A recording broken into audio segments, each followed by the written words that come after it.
Baby आज खिचड़ी बनाऊं या पुलाव? बेबी पहले तुम बना लो, हम नाम बाद में रख लेंगे। ठीक है। देखो पता है जब भी मैं लेट उठती हूँ ना तो मेरे पापा मुझे प्यार से बोलते परी उठ जा लेट हो गई है।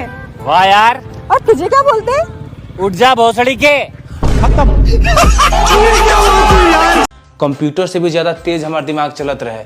जब से इनकरा से हमार बियाह भइल ना हमार दिमागे हैंग हो गइल।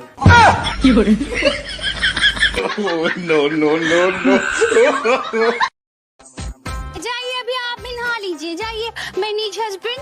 वो नीच नहीं नाइस हस्बैंड होता है। ऐसे ही पकड़े हैं। देखिए आज हम नैहर जाते बानी, अगर आस पड़ोस के कोनो औरत घर में चीनी मांगे के बहाने आई है ना तो घर में ना घुसे दे। माने तारा हमारा भरोसा नहीं के का? अरे रउआ पे भरोसा बा लेकिन उसनी पे नहीं खे। ए जी कल शादी में हमरो से ज्यादा केहू सुंदर लागत रहेगा? का बोल जी? कुछ ना हो तोहरा से सुंदर, तोरा से सुंदर ई धरती पे हल ही नहीं के। ए जी देखी तो हमारा दतवा चमकत बा कि ना? अरे एकदम दूध नियन उजर चमकत बा हो। कौन चीज से धोले हो? काल जोन रउआ ब्लू रंग के डिब्बा लाइल रही ना ओकरे में से कोलगेट निकाल के धोले हई। अरे पगली दांत साफ करे वाला ना रहे उ लैट्रिन